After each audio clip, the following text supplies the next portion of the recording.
Hello student, today we are going to discuss with the cybercrime and evidences. So in last lecture we discussed what is cyber forensics, what is digital forensics. We also discussed what is the history of cyber forensic and what is the need of cyber forensics. So what is cyber forensics?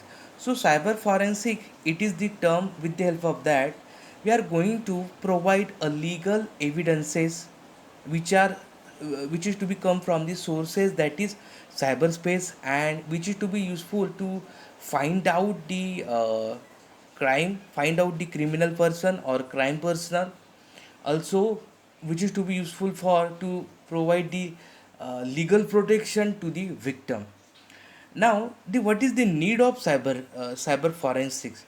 The need of cyber forensics is not only to provide the legal authentication or to provide the evidences, but also which is to be legally recognizable in front of the court.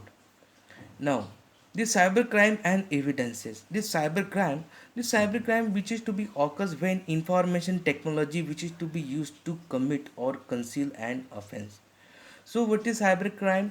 The cybercrime, it is a term, the crime which is to be performed with the help of cyberspaces, that is called as cybercrime. The types of cybercrimes are child porn, breach of computer security, fraud, theft, copyright violations, identity theft, narcotics investigations, threats, burglary, suicide, obscenity, homicide, administrative investigations, sexual assault, and stalking. Digital evidence. Now, any data, what we can say that any data which is to be recorded or preserved, any data which is to be recorded or preserved, or any medium in or by a computer system or other similar devices that can be read or understand by a person or a computer system or other similar devices. It includes a display, printout, or other output of that data, that is called as digital evidences. So any, what we can say that any data or information which is to be recorded or preserved, and that medium which is to be useful as a evidence or proof in front of the court.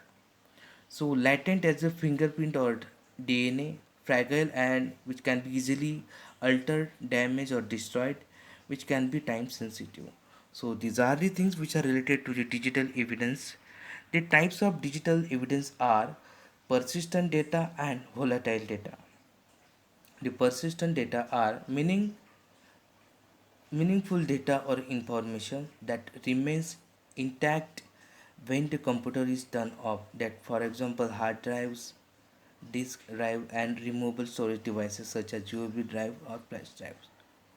Volatile data, which data that could be lost if the computer is turned off abnormally, for example deleted files, computer history, the computer's registry, temporary files and web browsing history. So these are the types of digital evidences. In next lecture we will discuss digital forensics investigation process. Okay, thank you.